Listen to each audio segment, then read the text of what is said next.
चैतन्यमनोभीष्टं स्थापितं येन भूतले स्वयं रूप कदा मह्यं ददाति स्वपदान्तिकं वन्देऽहं श्रीगुरो श्रीयुतापदकमलं श्रीगुरुन् वैष्णवांश्च श्रीरूपं साग्रजातं सहगण रघुनाथान्वितं तं सजीवं साद्वैतं सावधूतं परिजनसहितं कृष्णचैतन्यदेवं श्रीराधा कृष्णपादान् सहगणा ललिता श्रीविशाखान्वितांश्च हे कृष्ण करुणा सिंधु दीनबंधु जगतपते गोपेश गोपिकाकांत राधाकांत नमोस्तुते तप्त कांचन गौरांगी राधे वृंदावनेश्वरी वृषभानुसुते देवी प्रणमामि हरिप्रिये वाञ्छाकल्पतरुभ्यश्च कृपा सिन्धुभ्यैव च पतितानां पावनेभ्यो वैष्णवेभ्यो नमो नमः।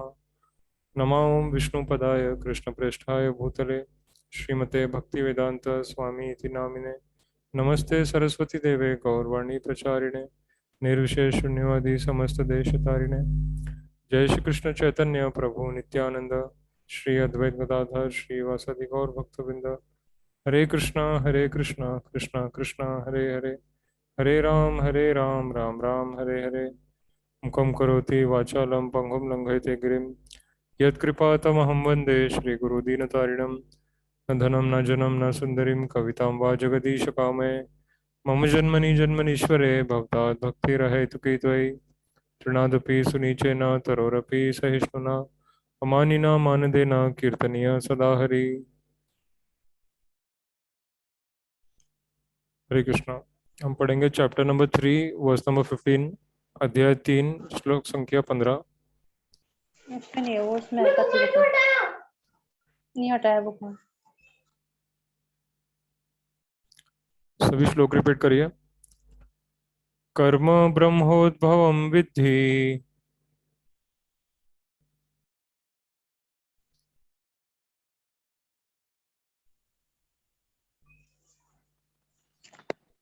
कर्म ब्रह्म तो विद्धि ब्रह्माक्षरं समुद्भवम्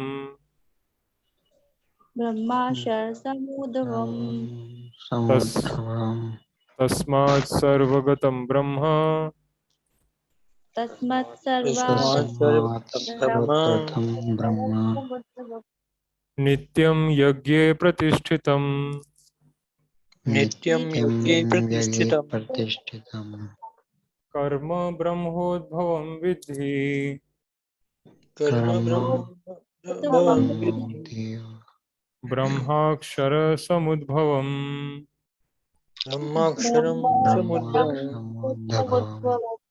तस्मात् सर्वगतं ब्रह्म तस्मात् सर्वगतं ब्रह्म नित्यं यज्ञे प्रतिष्ठितम् नित्यं यज्ञे प्रतिष्ठितम् कर्म ब्रह्मोद्भवं विद्धि कर्म ब्रह्मोद्भवं विद्धि ब्रह्माक्षर समुद्भवम् ब्रह्माक्षरं समुद्रम् तस्मात् सर्वगतं ब्रह्म तस्मात् सर्वगतं ब्रह्म नित्यं यज्ञे प्रतिष्ठितम् नित्यं यज्ञे प्रतिष्ठितम्। हरे कृष्णा। प्लीज इंग्लिश में पढ़िए ट्रांसलेशन और पर्पट।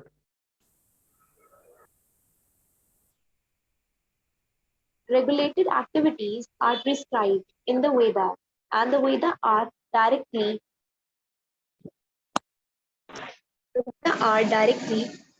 manifested from the Supreme Personality of Godhead. Consequently, the all-pervading transcendent is eternally situated in acts of sacrifice. Purport. Yajnartha karma. Prabhuji, how to spell this word? Purport. Hare Krishna. Hare Krishna.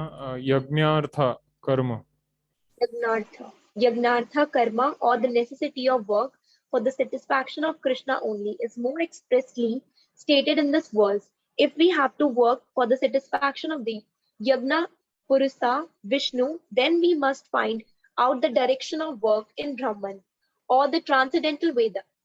The Vedas are therefore codes of working directions. Anything performed without the direction of the Veda is called vikarma, or unauthorized or sinful work. Therefore, one should always take direction from the Veda to be served from the reactions of work. As one has to work in ordinary life by the direction of the state, one similarly has to work under direction of the supreme state of the Lord. Such direction in the Veda are directly manifested from the breathing of the Supreme Personality of Godhead. It is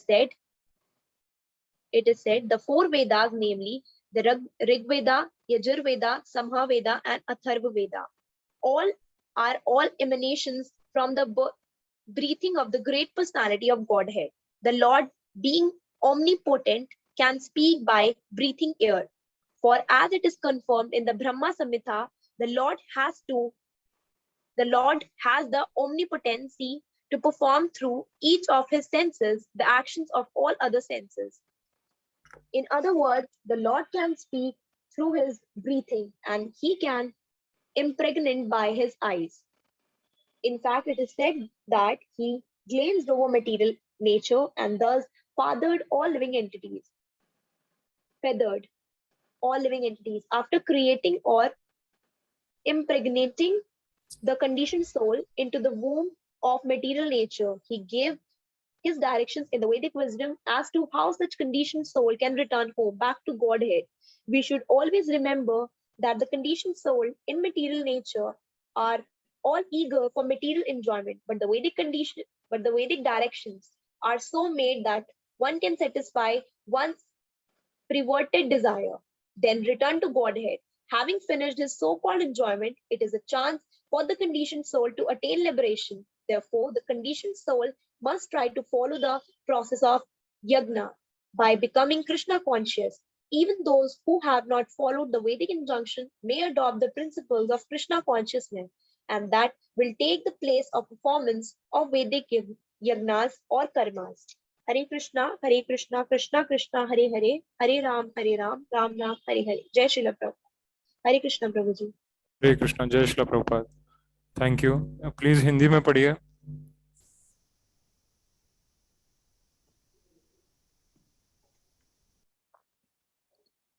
वेदों में नियमित कर्मों का विधान है और ये वेद साक्षात श्री भगवान परब्रह्म से प्रकट हुए हैं. फलतः सर्वव्यापी ब्रह्म यज्ञ कर्मों में सदा स्थित रहता है. तात्पर्य.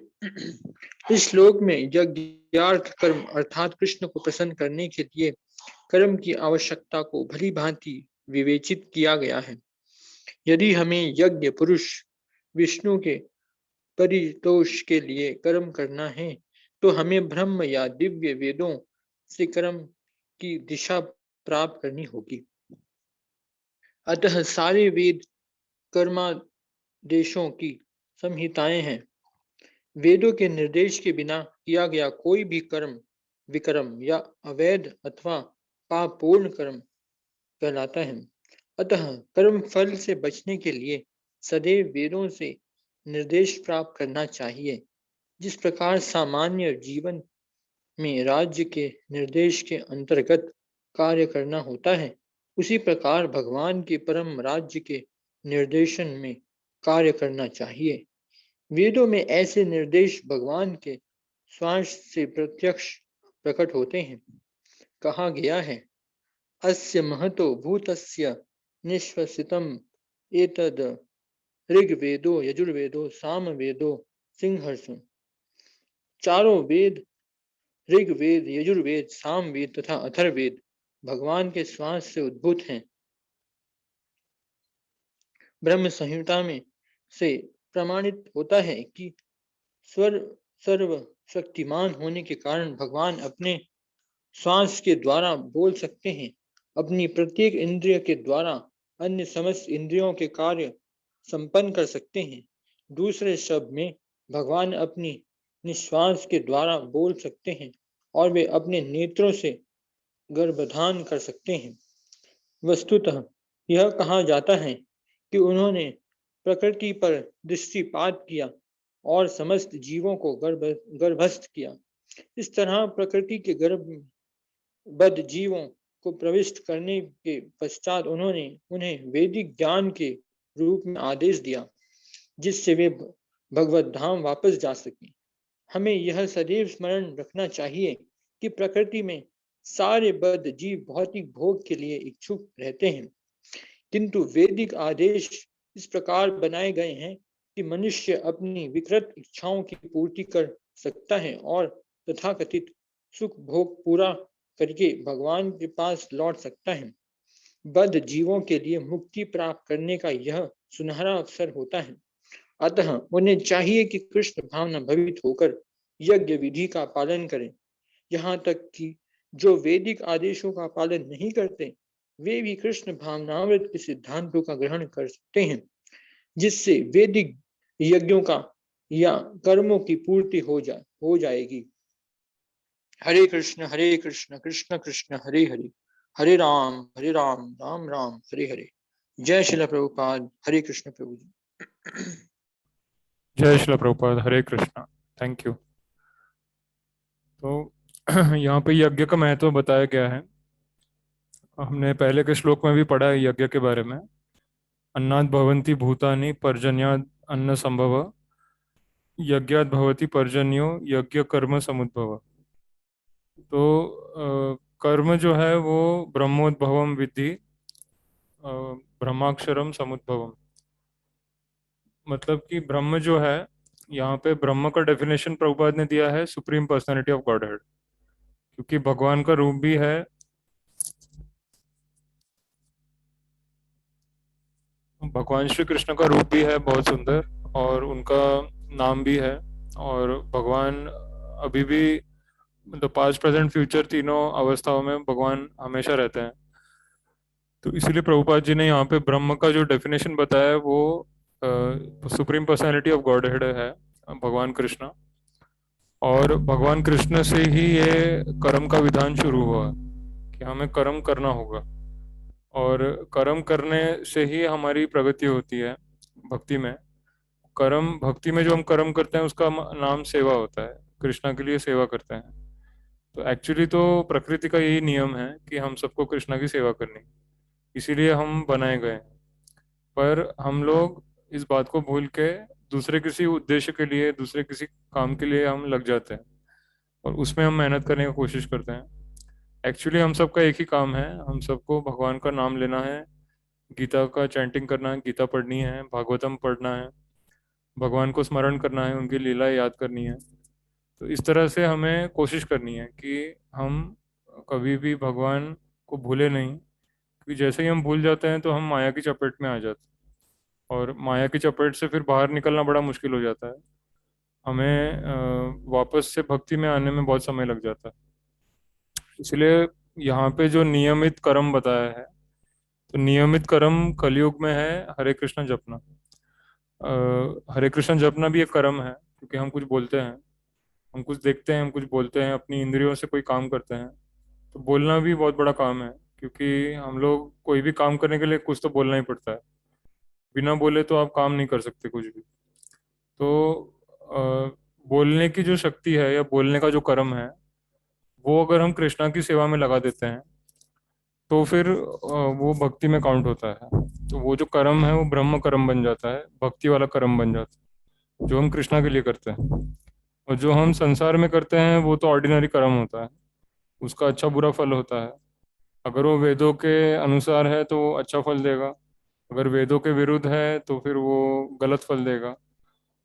हम जो पाप करते हैं उसका फल गलत होता है, हमको कष्ट होते हैं, शारीरिक मानसिक लेवल पे हमको बहुत सारे कष्ट होते हैं, क्योंकि हम लोग सांसारिक जो कर्म करते हैं उसमें अधिकतर जो हम करते हैं वो वेदों के विरुद्ध भी होता है। कि आज के समय में कोई विरुद्ध मतलब आज के समय में सभी लोग वेदों के और शास्त्रों के विरुद्ध हो गए हैं, और उसको मानने के लिए कोई तैयार नहीं है कि वेद है, भगवत गीता है, ये सत्य है, इसमें सब कुछ सही सत्य लिखा हुआ है, इसको फॉलो करने से हमारी समस्याएं खत्म हो सकती है और हमें आत्म साक्षात्कार हो सकता है। पर आज के समय में बहुत कम लोग इसको मानने को तैयार, इस पे इतना जल्दी विश्वास होता नहीं है कि मैं एक आत्मा हूँ, मैं शरीर नहीं हूँ, और शरीर खत्म होता है पर आत्मा नहीं मरती है। इस बात पे कोई यकीन करने को रेडी नहीं है। तो इसी को माया कहते हैं। माया का मतलब कि हमारा जीवन ऐसे ही खराब हो रहा है, हमारा शरीर धीरे धीरे खत्म हो रहा है, और हमको फिर भी समझ में नहीं आ रहा है कि मैं हूँ कौन। I am a spirit soul, मैं एक आत्मा हूँ। I am not the body, मैं शरीर नहीं हूँ। आई एम सोल मतलब मैं आत्मा हूँ। तो ये जो बेसिक नॉलेज है भगवत गीता का, श्रीला प्रभुपाद जी कहते हैं दिस इज एबीसीडी। ये जो मैं शरीर नहीं हूँ, मैं आत्मा हूँ, ये तो एबीसीडी है। और आत्मा मरेगी नहीं, आत्मा हमेशा जिंदा रहेगी, ये थोड़ा एडवांस नॉलेज है। तो हम एक्चुअली आत्मा हैं, बट हम इस बॉडी में, हम लोग को लग रहा है कि मैं ये बॉडी हूँ। क्योंकि अभी हमने इस बॉडी को हम आत्मा है, और ये बॉडी हमने कपड़े की तरह पहन के रखी है। तो इसीलिए हमें लगता है कि मैं ये बॉडी हूँ। ये हमारी कॉन्शियसनेस अभी जागृत नहीं हुई है कि मैं आत्मा हूँ, और मेरे अंदर कोई चेंजेस नहीं आते हैं। मैं वही आत्मा हूँ जो कुछ साल पहले मेरी बॉडी अलग थी, अभी मेरी बॉडी अलग है, फ्यूचर में मेरी बॉडी अलग हो जाएगी। जैसे यहाँ पे हम ये फोटो देखते हैं, यहाँ पे बच्चा है, बच्चा थोड़ा बड़ा होता है, यंग होता है, फिर बूढ़ा होता है, फिर मर जाता है, फिर से माँ के पेट में जाता है, फिर से ये प्रोसेस ऐसे चलता रहता है। तो ये बॉडी जो है, ये बॉडी एक कपड़े की तरह है। और हमें इस बात को समझने के लिए कृष्णा के नाम लेना बहुत ज़रूरी है, क्योंकि ये सब कुछ भगवान कृष्णा से ही स्टार्ट हुआ है। ये पूरा यूनिवर्स और ये पूरी सृष्टि, ये भगवान कृष्णा से स्टार्ट हुई है। वही इसके प्रोपराइटर है, वही इसके मालिक है। उन्होंने ही सृष्टि की रचना की है, यूनिवर्स भगवान कृष्ण ने बनाया है। तो इसका मतलब सीधा सा है कि हमें भगवान कृष्ण की सेवा करनी, जो विधाता है, जो वो मालिक है, जिसने दुनिया बनाई है, उसका नाम लेना और उसकी सेवा करना, यही हमारा कर्तव्य है। पर आज के समय में हमने बहुत सारे अलग अलग कर्तव्य बना रखे हैं, जिसको हम जबरदस्ती करते हैं। तो हमारा मन तो लगता है नहीं, बट हम उसको जबरदस्ती फॉलो करते हैं। और हमको लगता है कि वही लाइफ का असली ऑब्जेक्टिव है, पर एक्चुअली वो हमने खुद बनाया हुआ है। हमने ही कोई ड्यूटी रिस्पॉन्सिबिलिटी खुद ही आर्टिफिशियली बना के रखी है, और बस हम किसी इमेजिनरी गोल के पीछे भागते रहते हैं। उसमें कभी संतुष्टि नहीं मिलती है। अगर मान लो आपको पैसा भी मिल गया, या कोई जगह मिल गई रे, या कुछ आपको कोई उपलब्धि मिल गई, पोजीशन मिल गई कुछ, तो भी आप अगर भक्ति नहीं करोगे, भगवान के लिए यज्ञ नहीं करोगे, तो आप कभी सुखी नहीं रह सकते। क्योंकि आपको सब कुछ मिला है भगवान से। आपको बुद्धि मिली है, आपको अच्छा मन मिला है, हेल्दी बॉडी मिली है, तो इतनी सारी एनर्जी है आपके अंदर। तो ये सबका उद्देश्य ये है कि मुझे इसको भगवान की सेवा में, यज्ञ में यूज करना है। तो सबसे बड़ा यज्ञ क्या है कलयुग में? कोई बता सकता है सबसे बड़ा यज्ञ क्या है? हरि नाम हरि संकीर्तन। नाम संकीर्तन। जी, हरिनाम संकीर्तन। तो यही संकीर्तन का यज्ञ शुरू करने चैतन्य महाप्रभु आए थे, आज से करीब 500 साल पहले। और यज्ञ, जो जप यज्ञ है, भगवान के नाम का यज्ञ, इसके बारे में भगवत गीता में भी बताया कृष्ण भगवान।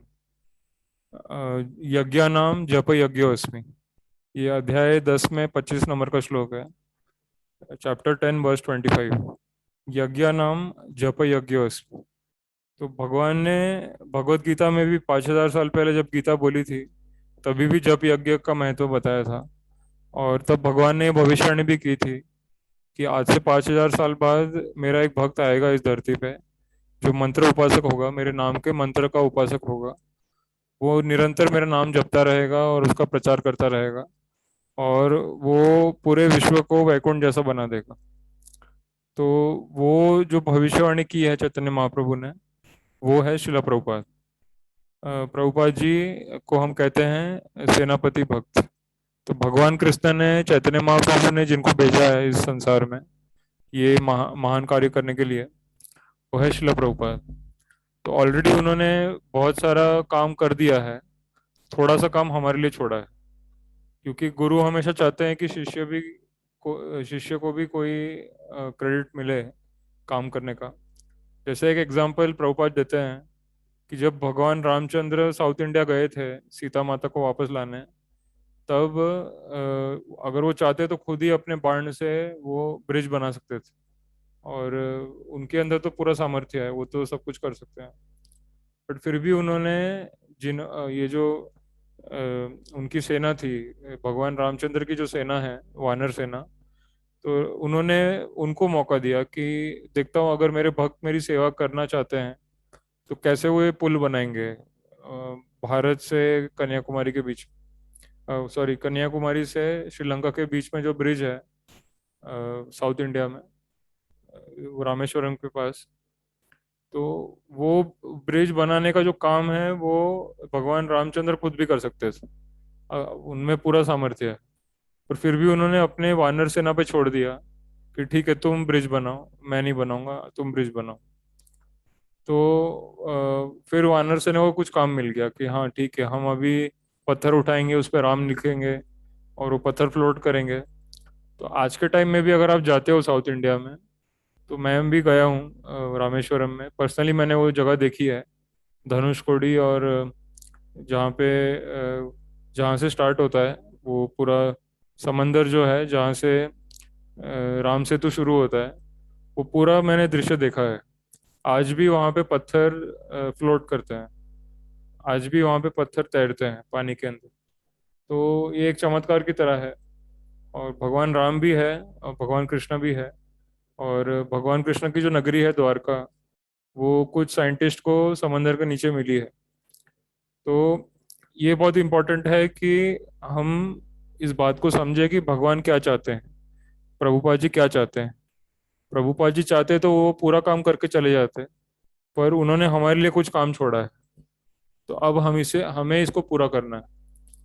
तो जब हम जैसे जो भक्त होते हैं या जो बड़े बड़े ऋषि मुनि होते हैं, वो हमेशा यज्ञ में लगे रहते हैं, मानवता के कल्याण के लिए, सबकी सुख शांति के लिए, सबको मुक्ति और भक्ति देने के लिए हमेशा वो यज्ञ करते रहते हैं, नाम जपते रहते हैं, गीता पढ़ते रहते हैं, पढ़ाते रहते हैं। तो आप प्रभुपाद जी का लाइव देखो तो उन्होंने यही यज्ञ किया है, संकीर्तन यज्ञ का प्रचार किया है, और उन्होंने निरंतर हरे कृष्णा जप जाप किया है, उन्होंने कीर्तन करवाया है, और सबको नाम दिया है, सबको दीक्षा दी है, अभी भी दे रहे हैं और आगे भी देते रहेंगे।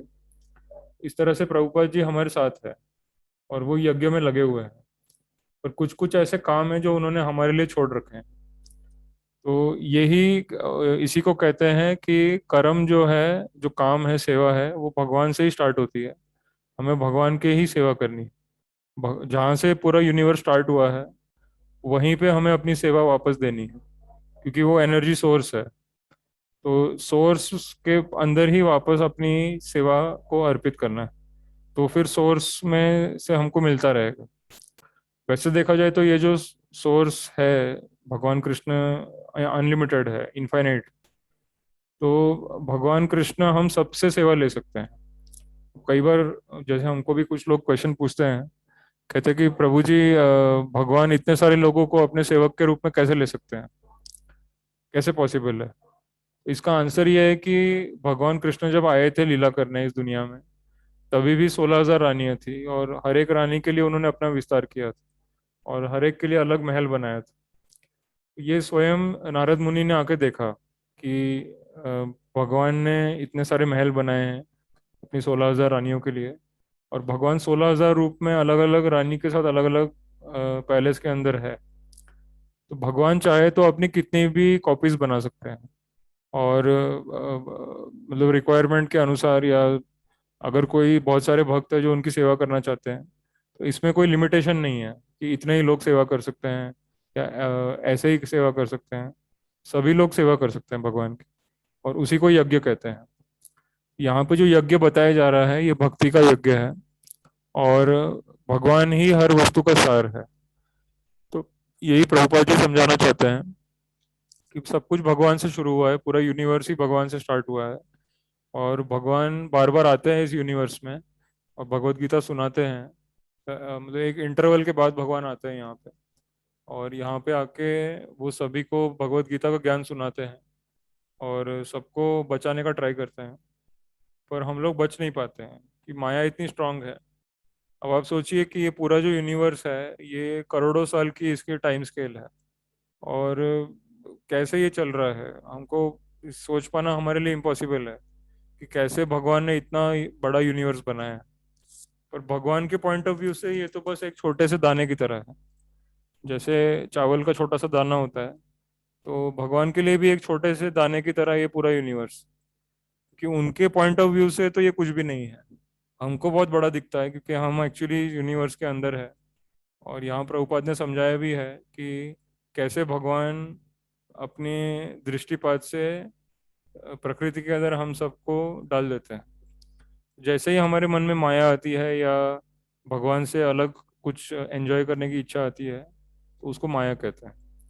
और इसीलिए ये माया इतनी स्ट्रांग है कि जब तक ये माया का पर्दा हमारी आंखों के सामने है, तो हमें ये ब्रह्मांड और सब कुछ बहुत बड़ा दिखता है।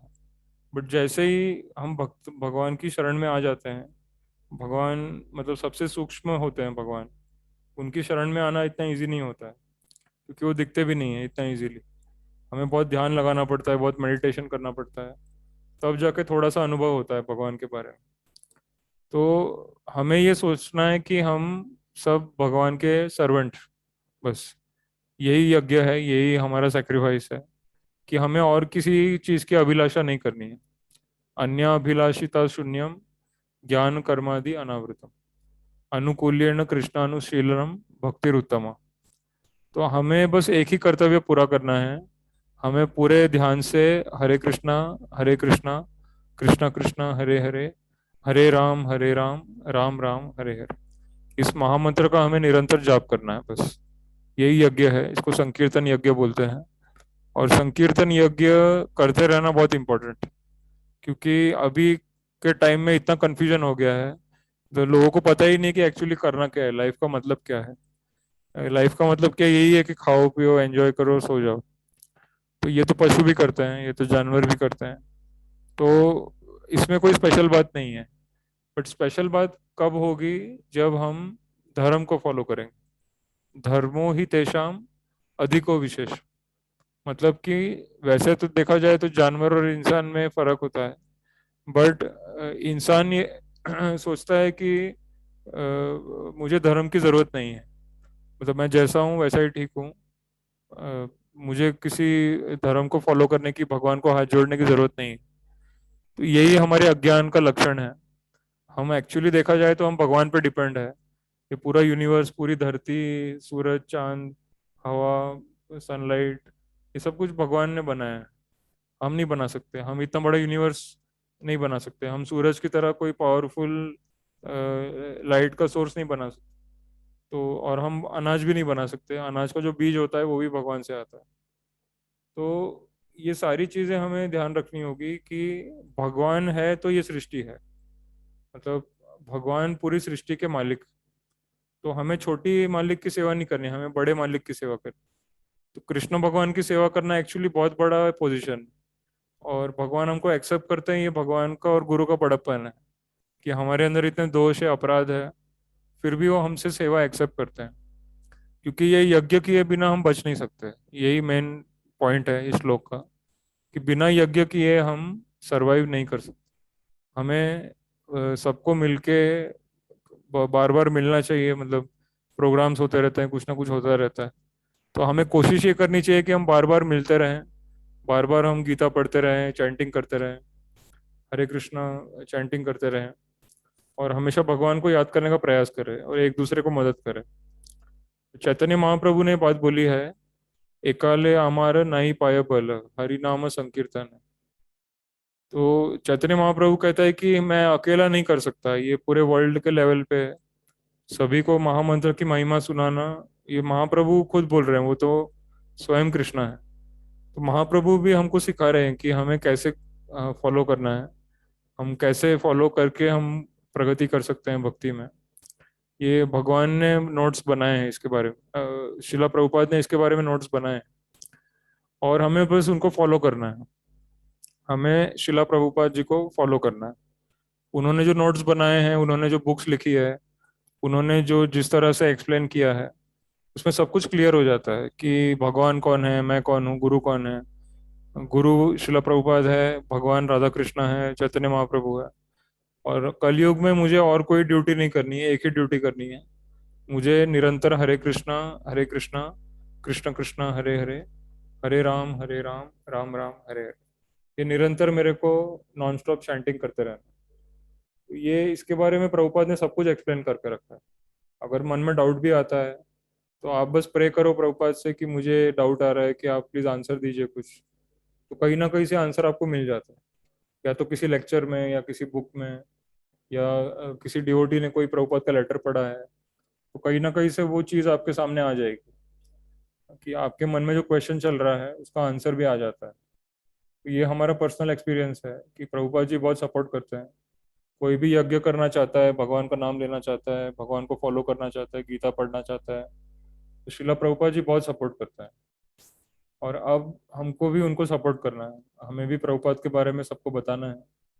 तो इस तरह से सबको ये बात मैसेज स्प्रेड होगा, और फिर हम लोग जो है जीवन का असली आनंद ले पाएंगे, बिना टेंशन के, बिना चिंता किए। तो कृष्णा कॉन्शियसनेस मतलब कि कोई चिंता नहीं है, ये वैकुंठ है। वैकुंठ वो जगह है जहाँ पे कोई चिंता नहीं होती किसी बात की, बस हमको भगवान की सेवा करनी है, भक्ति करनी है। तो अगर हम ऐसा करते हैं, भगवान को फॉलो करते हैं, प्रभुपाद जी की बुक्स फॉलो करते हैं, और भगवान का चैंटिंग करते हैं भगवान के नाम का, और किसी न किसी रूप में हम लोग सेवा करते रहते हैं, तो ये बहुत इंपॉर्टेंट है, तभी सपोर्ट मिलता है प्रभुपाद से। प्रभुपाद पहले चेक करते हैं कि हमको सेवा करने की इच्छा है या नहीं, भगवान के लिए हम कुछ करना चाहते हैं या नहीं करना चाहते। फिर अगर उनकी इस टेस्ट में कोई पास हो गया कि हाँ सचमुच ऐसा कोई व्यक्ति है जो भगवान हरे कृष्णा के अलावा कुछ करना नहीं चाहता, वो उसी को फॉलो करता है, उसी पे फोकस करता है, तो हमें भी वैसा बनने का ट्राई करना है। हमें ये समझना है कि कलयुग में यही एकमात्र साधन है कि भगवान का नाम लेना और उनका स्मरण करना, गीता पढ़ना, चैंटिंग करना, और बाकी फालतू टाइम वेस्ट नहीं करना अपना, ये बहुत ज़रूरी है। आज के टाइम, अभी का टाइम एक्चुअली बहुत ख़राब हो चुका है समय, और कहीं पे भी भरोसा हम रख नहीं पाते हैं। पर एक है, भगवत गीता है, और कृष्णा भगवान है, और शिला प्रभुपाद, इन तीनों पे आप अपना पूरा विश्वास लगा सकते हैं, क्योंकि इसमें एक भी स्टेटमेंट गलत नहीं है। प्रभुपाद जी ने भी जो बोला है सब गीता के बेसिस पे बोला है, और भगवान ने गीता में अपना सब कुछ, अपना विराट रूप भी दिखाया है।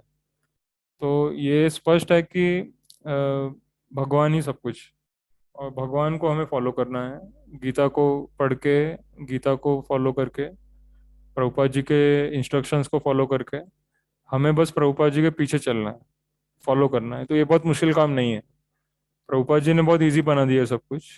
पहले के टाइम में बहुत मुश्किल था कि मंदिर ढूंढो, फिर मंदिर में पंडित होना चाहिए, फिर अग्नि जलाओ, फिर उसमें यज्ञ करो, तो उसमें बहुत टाइम भी लगता था और बहुत सारी सामग्री भी लगती थी।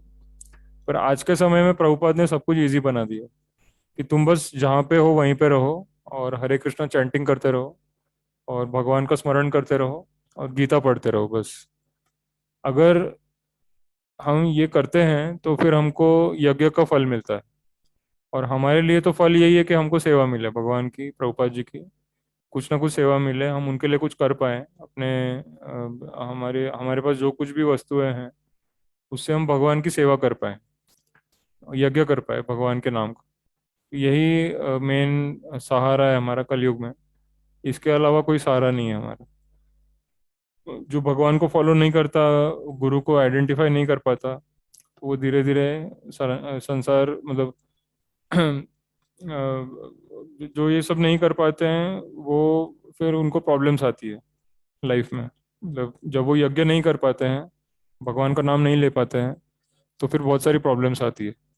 तो जो भगवान का नाम लेता है, चैंटिंग करता है, यज्ञ करता है भगवान के लिए, तो उसकी लाइफ थोड़ी आसान हो जाती है, सरल हो जाती है, उसको ज़्यादा परेशानियां नहीं होती, क्योंकि फिर भगवान और प्रभुपाद खुद सपोर्ट करते हैं जो भी सिंसियरली भक्ति करने का ट्राई कर रहा है। तो हमें बस सिंसियरली भक्ति करने का ट्राई करना है, और फिर धीरे धीरे करके सब कुछ क्लियर हो जाता है, और हमको सारे क्वेश्चंस के आंसर मिल जाते हैं। तो यहाँ पे किसी को कोई क्वेश्चंस या डाउट्स है तो अगले 5 मिनट हम क्वेश्चन आंसर ले सकते हैं।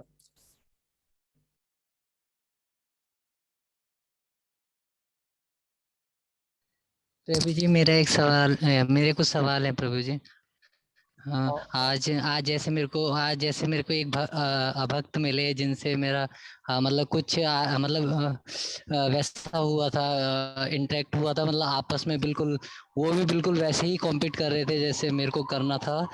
मगर प्रभु जी उनके कुछ सवालों से मेरे को मतलब उनसे बातें करने से मुझे ये समझ में आया कि मुझे और ज़्यादा बढ़ना है, करना है, पढ़ना होगा, जिससे अभक्तों को कैसे प्रीच किया जाए वो समझना होगा, क्योंकि उनकी मेंटेलिटी है साइंस, वो साइंस को ज़्यादा मानते हैं। तो मैंने उनका कुछ सवाल था जहाँ मैं अटका था, और वो मैं आपसे पूछना चाह रहा था प्रभु जी। हाँ पूछिए। वो ये कह रहे थे, क्या तुम साइंस को नहीं मानते हो? तो इसका क्या जवाब होगा? वहां मैं थोड़ा अटक गया था। हाँ हम साइंस को मानते हैं। विज्ञान को। हाँ हाँ, साइंस, जी। ये विज्ञान जो वर्ड है वो गीता से ही आता है, ज्ञान विज्ञान सहितम। जी। तो प्रभुपाद जी समझाते हैं कि ये विज्ञान है। आत्मा होती है, शरीर होता है, आत्मा शरीर को छोड़ देती है, फिर जैसे ही आत्मा शरीर छोड़ती है तो मृत्यु आ जाती है। तो एक्चुअली यही असली विज्ञान है। वो लोग जो फॉलो कर रहे हैं वो विज्ञान के नाम पे एक्चुअली अविद्या है, क्योंकि वो आत्मा को वो जानते नहीं है, आत्मा को समझते नहीं है। उनसे आप बस ये पूछो कि आप जिस साइंस को मानते हैं, क्या वो जन्म मृत्यु को रोक सकता है, क्या वो बुढ़ापे को रोक सकता है? तो वो नहीं रोक पाएंगे, क्योंकि उनके पास आंसर नहीं है इस बात।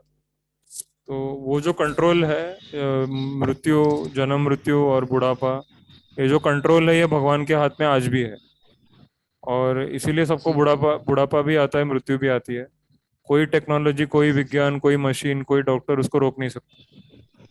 तो उनके क्वेश्चन को आप काउंटर क्वेश्चन कर सकते हो कि क्या आपके विज्ञान में जन्म मृत्यु से बच सकते हैं, हमेशा क्या हम जिंदा रह सकते हैं? तो यही आत्मा होती है। आत्मा वो होती है जो कभी मरती नहीं है। और अगर ये विज्ञान इस बात को नहीं मानता है, तो फिर उनको तो फेस करना ही पड़ता है, वो क्योंकि वो भी आत्माएं हैं, बट उनको मृत्यु और बुढ़ापा ये सब फेस करना पड़ता है। और फिर हो सकता है कभी भगवान की कृपा उन पे हो जाए फ्यूचर में, तो हो सकता है वो फिर से उसको फॉलो करने लगे। जी प्रभु जी, दूसरा सवाल ये था कि उनको ये पूछना था कि तुम ये बताओ, भगवान को किसने बनाया? अगर भगवान को किसी ने बनाया तो मतलब कि जिसने बनाया वो भगवान बन गया। प्रभु जी, इसका कोई एग्जाम्पल हो सकता है हमारे पास? हाँ तो भगवान का डेफिनेशन है कि जिसने सबको बनाया, बट जिसको किसी ने नहीं बनाया उसी वही भगवान होता है। अगर भगवान को किसी ने बनाया है तो फिर जिसने बनाया वो भगवान बन गया ना। जी। समझ रहे हो पॉइंट, समझ रहे हो आप? हाँ जी प्रभु जी, मैं समझ रहा हूँ भगवान प्रभु जी। भगवान का डेफिनेशन ही है जिसने सबको बनाया, पर जिसको किसी ने नहीं बनाया, जो पहले ही था, पहले से था वो, जी। उसको भगवान बोलते और हैं। प्रभु जी, एक सवाल और था कि मेरे को वो पूरा तो याद नहीं है, मगर ये है कि वो ये कह रहे थे कि मतलब यहाँ टाइम इतना फास्ट कैसे चलता है, और ऊपर के लोगों में टाइम इतना स्लो कैसे? मतलब कुछ वो तो मतलब मुझे ध्यान नहीं आ रहा है वो। वो तो देखो उसकी जी। रोटेशन की स्पीड पे होता है। अगर आप एक ऐसी जगह पे बैठे हो जहाँ पे वो जो तेजी से रोटेट हो रहा है, जैसे ये जो धरती है, ये जो अर्थ प्लैनेट है, ये काफी तेजी, इस फास्ट स्पीड से रोटेट कर रहा है सन के अराउंड। और हमको एक्चुअली पता भी नहीं है, बट अगर हम थोड़ा सा आउटर स्पेस में जाते हैं तो हम देखते हैं कि अर्थ बहुत तेजी से घूम रहा है सन के अराउंड। और हम जितना ऊपर जाते हैं उतना वो स्पीड कम हो जाता है। तो ब्रह्मा जी के प्लेनेट पे भी, वो प्लेनेट है वहाँ पे भी सूर्य है, पर वो बहुत धीरे से घूमता है।